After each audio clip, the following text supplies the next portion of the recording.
Dans cette vidéo, nous allons voir 5 astuces pour coder plus vite et mieux avec TypeScript.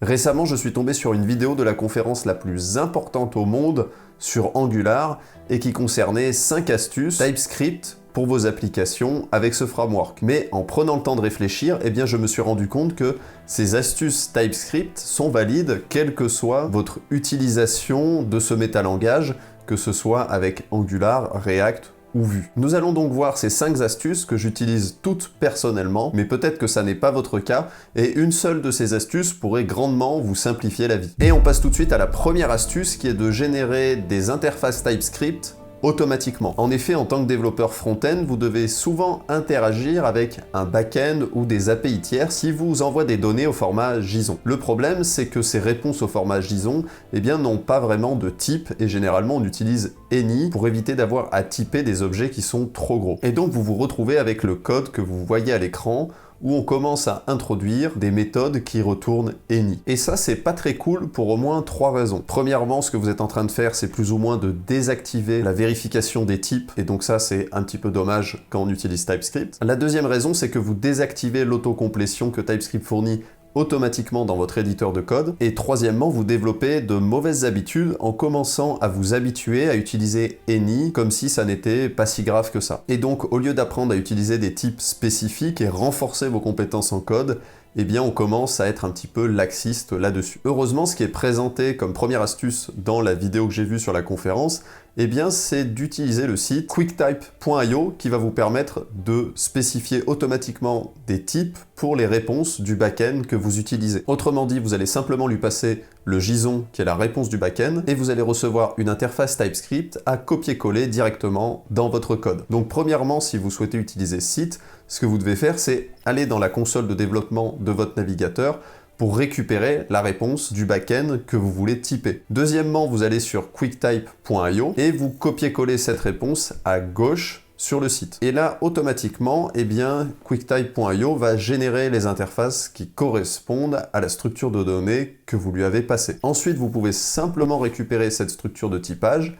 l'ajouter à votre projet, et comme vous pouvez le voir à l'écran, dans votre code, vous allez pouvoir remplacer any par une interface avec un typage plus fort, sans beaucoup d'efforts comme on vient de le voir. Et voilà, ça n'est pas plus compliqué que ça, vous savez générer automatiquement des interfaces pour des types un peu velus en TypeScript. Et on passe tout de suite à la deuxième astuce qui est de pouvoir typer des objets que l'on construit étape par étape. En effet, très souvent, pour construire un objet qu'on va utiliser au final dans une application front-end, on a parfois besoin de 2 appels au back-end. C'est assez courant dès qu'on a un projet qui commence à gagner un petit peu en complexité. Le problème, c'est que en devant construire un objet qui dépend de 2 requêtes HTTP différentes, entre le moment où on a déjà la réponse de la première requête et pendant qu'on est en train d'attendre la réponse de la deuxième requête, on est dans un état intermédiaire qui peut être un petit peu bâtard. Et notamment pour le typage, on ne sait pas trop ce qu'on doit faire. Prenons l'exemple suivant, vous avez des questionnaires en ligne à récupérer depuis un back-end distant, et donc vous allez avoir un objet question qui lui-même peut avoir plusieurs options. Le problème, c'est qu'au moment où vous récupérez la question, vous n'avez pas encore toutes les options possibles, vous devez attendre une autre requête. À ce moment-là, on pourrait bien sûr marquer la propriété option comme facultative, mais ça n'est pas vraiment le cas, puisque toutes les questions doivent avoir une série d'options associées. Donc ce qu'on viendrait faire ici, c'est tricher en rajoutant un point d'interrogation par exemple. Et ça n'est pas ce que nous voulons faire, puisque à ce moment-là, on décrirait un état invalide. À la place, on peut faire beaucoup mieux en TypeScript en utilisant un type dit built-in, c'est-à-dire directement intégré à TypeScript, qui s'appelle partial. Partial va nous permettre de créer un nouveau type à partir d'un type existant en expliquant que cette structure de données est partielle, c'est-à-dire que toutes ses propriétés sont pour l'instant facultatives. Cela nous permet donc d'avoir un nouvel état qui décrit un type temporaire pour le type question qui lui est décrit de manière intacte, sans corruption. Et pour construire ce nouveau type, c'est très simple, il suffit d'utiliser partial avec entre chevrons le type que vous voulez rendre partiel, c'est-à-dire pour décrire un état temporaire. Donc comme vous voyez à l'écran, il y a un gain énorme puisque l'objet question qu'on a décrit décrit un état qui est valide et on vient juste créer un nouveau type à la volée avec partial pour décrire l'état temporaire sans corrompre l'état d'arrivée. Ainsi, vous êtes maintenant capable de typer des objets qui doivent être créés en plusieurs étapes sans corrompre la ligne d'arrivée, c'est-à-dire le type final. Et on passe tout de suite à la troisième astuce qui est d'utiliser des unions de types plutôt que des enums. Alors celui-là, c'est vraiment une croyance forte que j'ai. il ne faut pas utiliser des enums en TypeScript, ça a très peu d'intérêt. Et je dirais même que ça a peu d'intérêt, je dirais même que c'est dangereux et contre-productif. Voici pourquoi. Les enums en TypeScript sont particulières puisque contrairement aux autres langages, elles n'ont pas du tout autant de fonctionnalités. Donc prenons un exemple simple. Sur le code que vous voyez à l'écran, on a une enum assez bête et méchante. Comme on peut le voir ici, cette enum est très simple, voire simpliste, puisqu'elle ne fait que simplement décrire une liste de constantes quand on y réfléchit bien. Il y a plusieurs problèmes avec cette structure de données. Premièrement, vous ne pouvez pas itérer dessus. Les enums en TypeScript n'implémentent pas le pattern iterable. Deuxièmement, vous n'avez aucun avantage d'utiliser une enum comparé aux autres langages comme le Java par exemple. En Java, une enum va être une instance d'une classe, vous allez pouvoir lui ajouter des propriétés, des méthodes, ce qui n'est pas le cas avec TypeScript. Donc ici, on n'a pas gagné grand chose en utilisant cette enum, on a simplement décrit une liste de constantes, et en plus, à la compilation, vous allez hériter d'une taxe, puisque dans votre bundle final, vous allez retrouver la monstruosité JavaScript que vous voyez à l'écran directement dans votre code en production. Donc non seulement vous avez écrit du code qui produit pas grand-chose, mais ça vient alourdir votre livrable final. Plutôt que d'utiliser cette enum, eh bien, il est recommandé dans l'écosystème TypeScript d'utiliser à la place des unions de type. Les unions de type ont 3 avantages principaux par rapport aux enums.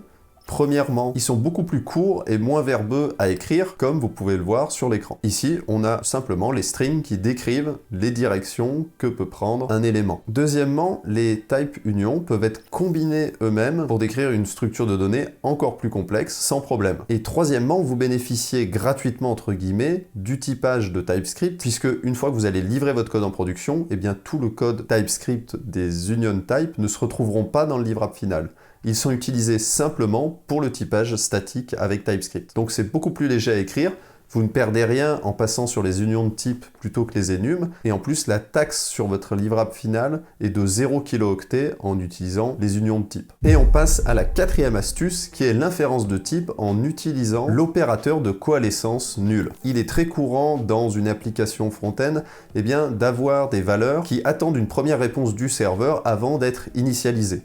On se retrouve donc très couramment avec des variables qui ont soit une valeur, soit undefined ou nulle par exemple. On peut donc obtenir en exagéré le genre de code que vous voyez à l'écran, qui est à la fois très verbeux et très désagréable à travailler avec. Heureusement, TypeScript a introduit avant JavaScript, mais maintenant vous l'avez même dans le langage de base, un opérateur qui s'appelle l'opérateur de coalescence nulle, qui va vous permettre de vérifier avec simplement le double symbole point d'interrogation si une variable vaut nulle ou undefined, et si c'est le cas, lui attribuer une valeur par défaut. Et l'intérêt de l'utiliser avec TypeScript, eh bien, c'est que TypeScript va pouvoir deviner le type tout seul, en sachant que cet opérateur pointe sur les valeurs nulles ou undefined précisément. Cet opérateur vous permet également d'écrire moins de code, donc ça vous fera moins de bazar sur votre livrable final, et ça chargera un tout petit peu plus vite. Et enfin, ce nouvel opérateur est beaucoup plus efficace, précis, que l'ancienne manière de faire en JavaScript, où on utilisait l'opérateur OU.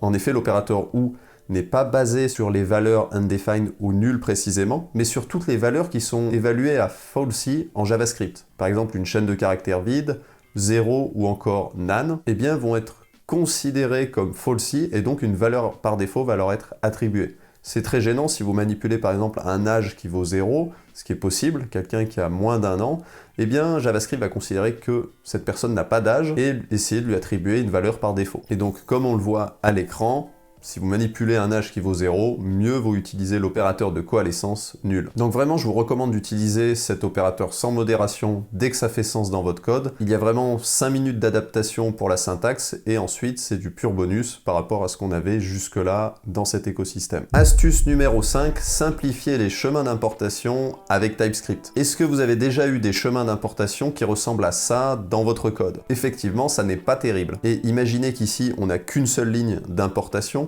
mais imaginez un projet un peu plus important où on aurait 30 lignes d'importation pour un fichier et les 30 lignes ressembleraient au code que vous venez de voir. Ça serait très désagréable de démarrer dans un fichier comme ça. Heureusement, TypeScript permet de faire mieux que ça avec ce qu'on appelle les path mapping. Concrètement, ça vous permet simplement de renommer des chemins d'importation vers des fichiers, ce qui correspond exactement à ce qu'on veut faire. Donc essayons d'améliorer le chemin du fichier précédent pour rendre l'importation un peu moins lourde. Premièrement, ce que vous devez faire, c'est aller dans le fichier tsconfig.json de votre projet. Et à l'intérieur, vous allez pouvoir ajouter votre path mapping dans la propriété qui s'appelle path, qui porte bien son nom. Et ensuite, vous allez pouvoir utiliser la nouvelle importation en utilisant votre path mapping directement dans votre fichier. Comme vous pouvez le voir à l'écran, ça rend les importations beaucoup plus claires et ça permet de mettre de l'intention dans la structure de votre projet. Ici, vous vous demandez aussi peut-être pourquoi j'ai mis un arrobase. C'est une convention, je ne crois pas que ce soit obligatoire, mais je vous recommande de suivre cette convention, puisque sans la convention, vous aurez beaucoup de mal à faire la distinction entre les path mapping et les chemins normaux qui auraient quasiment le même nommage. Voilà, maintenant vous avez des importations beaucoup plus structurées, et ça montre que vous prenez soin de votre codebase, et ça fait plaisir. Et donc on a vu les 5 astuces, mais je voulais vous en montrer une dernière, une bonus, une petite pépite, et juste avant, je me présente pour ceux qui seraient nouveaux sur la chaîne. Je m'appelle Simon, je suis développeur professionnel depuis 7 ans et instructeur sur Udemy for Business. J'ai créé cette chaîne pour enseigner comment produire du code en entreprise, puisque tous les tutoriels que j'avais suivis à l'époque ne m'enseignaient pas comment gérer des niveaux de complexité pour des projets en entreprise. En effet, faire une petite application de to-do list ou un tableau Kanban, c'est super pour apprendre à coder, mais quand vous allez arriver en entreprise, vous allez peut-être devoir coder un système de réservation de billets d'avion en ligne. Donc vous comprenez bien que le niveau de complexité est beaucoup plus important et comment on code ce genre de logiciel dans la vraie vie. Ça, c'est une autre paire de manches et c'est ce que j'essaye de résoudre sur cette chaîne. Donc si la problématique vous intéresse, vous retrouverez une nouvelle vidéo chaque semaine sur la chaîne. Et on passe tout de suite à la 6e astuce bonus, qui est une de mes préférées et qui consiste à utiliser le mot-clé read-only partout en TypeScript. En effet, vous pouvez abuser du mot-clé read-only, on ne l'utilise jamais assez en TypeScript, ça coûte pas grand-chose et c'est du pur bonus. Donc voici 4 endroits où vous pouvez l'appliquer quasiment systématiquement si ça fait sens. Premièrement, dans toutes les propriétés d'un objet, par exemple les propriétés d'un composant web, si vous décrivez une propriété qui n'a qu'une valeur possible et qui ne va pas changer pendant la durée de vie du composant, marquez-la comme read-only, ainsi cette propriété sera immutable. Aussi, quand vous injectez des services, par exemple dans un composant web ou dans un constructeur, utilisez le mot-clé read-only pour dire que le client de ce service ne va pas le muter, vous allez simplement le consommer. Donc marquez-le comme read-only, qui sera aussi immutable. Ça évite des erreurs, parfois d'inattention ou parfois de sauvagerie totale. Troisième endroit où vous pouvez utiliser read-only, c'est dans les paramètres d'une fonction ou d'une méthode.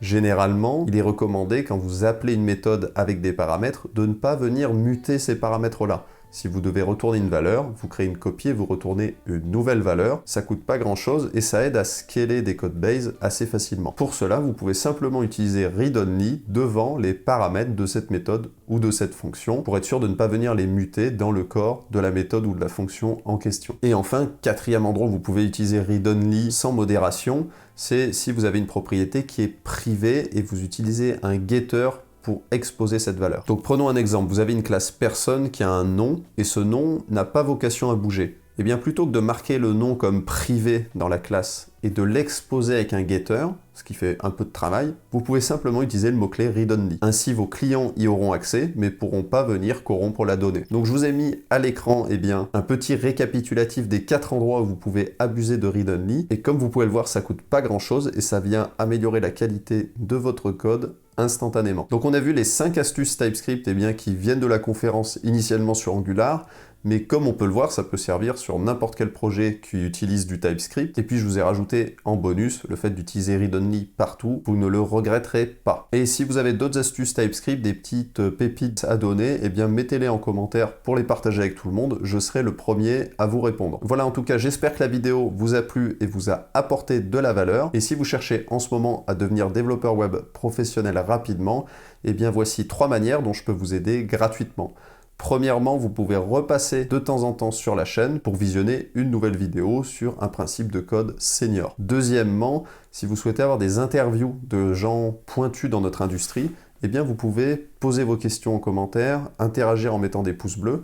Ça va faire connaître la chaîne suffisamment pour qu'on ait de la crédibilité. Si demain je vais demander à un tech lead chez Google s'il veut passer sur la chaîne, si on est 100 000, il y a plus de chances qu'ils disent oui que si on est 90. Et enfin, j'ai mis en libre service un workshop pour être prêt pour votre premier jour en entreprise sur JavaScript, le langage derrière tous les frameworks front-end. Ce workshop dure entre 3 et 4 heures, il est en libre accès et vous pouvez le rejoindre tout de suite en cliquant sur le premier lien en description juste sous cette vidéo. Par contre, il ne sera accessible que jusqu'à fin juin, puisqu'ensuite il sera retiré pour être remplacé par un autre workshop. En tout cas, je vous dis à bientôt pour une prochaine vidéo. Bon code senior d'ici là. Ciao!